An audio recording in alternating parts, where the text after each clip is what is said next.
how are you doing today?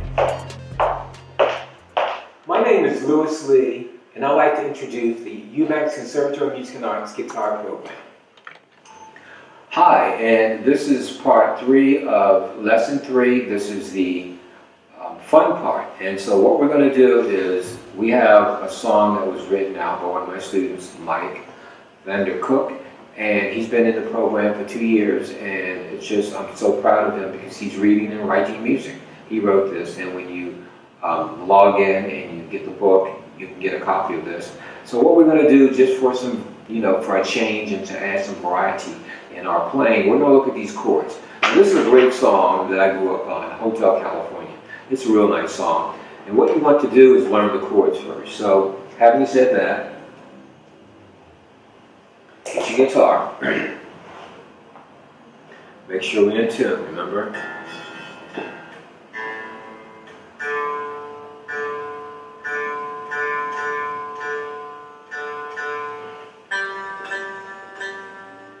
Also what this does is it develops the ear.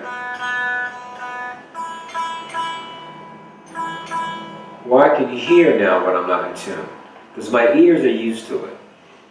And let me clarify that with an example. It's almost like a language. You see, you can hear when someone is from a different country by the accent. Your ears can hear it.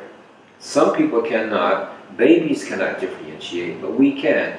And that's how our ears are. They're very discerning. And if you keep checking your guitar, you'll know when it's out of tune. You want to make sure it's perfectly in tune, and you do not want to assume that it's in tune, because you'll pick it up. I've seen guitar players play and they was really sounding great, and I said, boy, if they were in tune, they would even sound better. But just out of respect, I did not go over to them and say, you're out of tune, because that could be an insult. But I thought to myself, gee, they sound really good if they would just, their E string is out of tune. Usually your high string, especially that B string, is out of tune, and you want to make sure that B string, here it is, not out of tune. It gets out of tune very easily, and you see each time I pick up my guitar, I make sure I'm in tune. It becomes a habit. So that's something we want to mention that you want to keep. Now, to get to these chords, the first chord here, and you have one of these diagrams, is your A minor chord.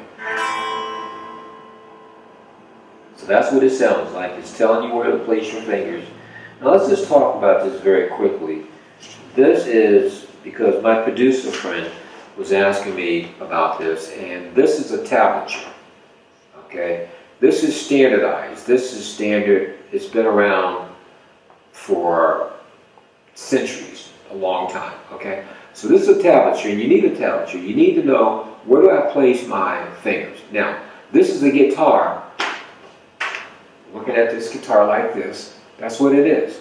Looking at the guitar, here's the nut, and here are the first 4 frets. And that's what you see here. The nut, so we all know the nomenclature, so we can envision this, that's the nut, and these are your 4 frets. So you see that, okay? And this way here, I was pointing at the wrong one. Okay, this is the first chord. And these are your strings. This is your first string, because if the guitar is like this, we know this is the E, and this is the E. Eddie, 8 dynamite, goodbye Eddie. So again, here's Eddie, 8 dynamite, goodbye Eddie. Your 6th string, your lowest string, going up to your highest. So this is how you want to look at it, okay? So you want to make sure you have that. And the dots are the fingers. Now, what Mike did not do, and I should have done it, and we'll make sure we add this in, and you can always contact us, we'll send you one. The fingering is not written down, so I'm just going to tell you, and you'll become accustomed to knowing where to place your fingers. Now, very quickly, there are 2 options. You can use, on this one here, most guitar players, they use the first finger, and they put the first finger on the 2nd string, and they put the 3rd finger on your 2nd finger on your 4th string, 2nd position, and your 3rd finger on your 3rd string, the 2nd position. That sounds like a whole lot, so let me start all over again. Your first finger on your 2nd string, the 1st position, okay?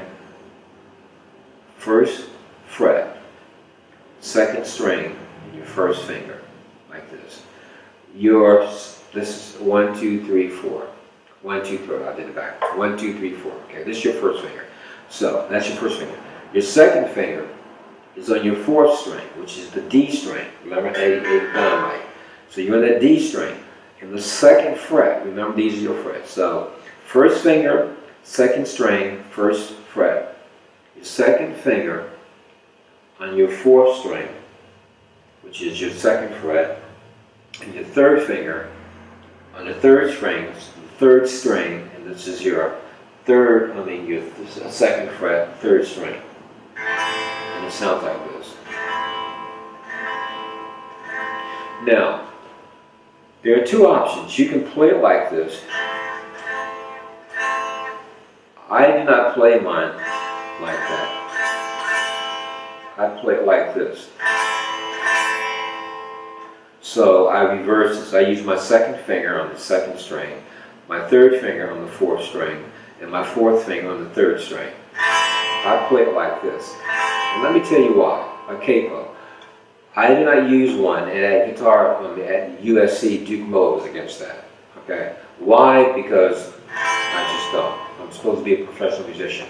But there's nothing wrong with it. Let me tell you, there's nothing wrong with it. I have some great musicians that use it. So I'm not being condescending or putting it down. I just don't use it because I want to be accessible. So if I need to play this chord, now this is my capo right here. So I do not need one. That same chord, so I start here. So if a vocalist say, okay, it's an A, but can you put it in C? Now I'm in C. Or D. I don't need to put a capo on it. But if I'm playing like this fingering, if I slide up, then I need a capo. You know, to get that sound. Okay, that might be a lot of information, but I'll explain that later. Okay. Very quickly, moving on.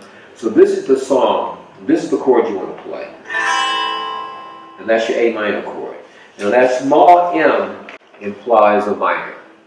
Okay, you have A minor. If there's no letter behind it, next to it, then you know it's just an E major chord. Okay?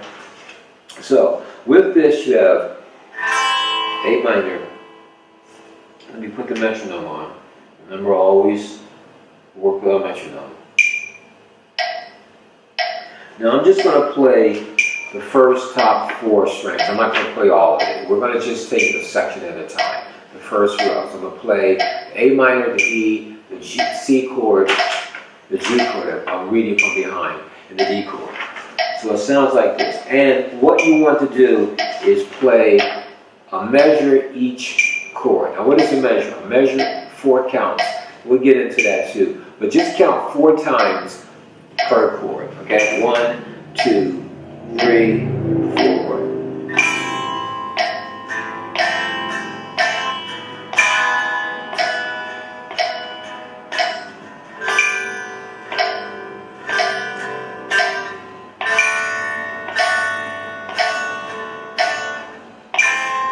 I just play those chords. I hope you can hear it. Next time what I'll do, and I have to check with my producer, is make sure I have an amp so you can hear, because I just thought about that. And because I don't know if you can hear it or not. But anyway, these are the chords that you want to practice with.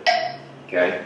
And again, take your time. Now you have something to work with. Because next week, we're going to look at this, the next lesson, I should say, we're going to put this together and look at the sheet music so you can make sense of it and make it a song.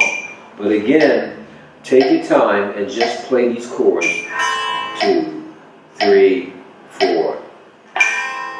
2, 3, 4. 2, 3, 4. 2, 3, 4.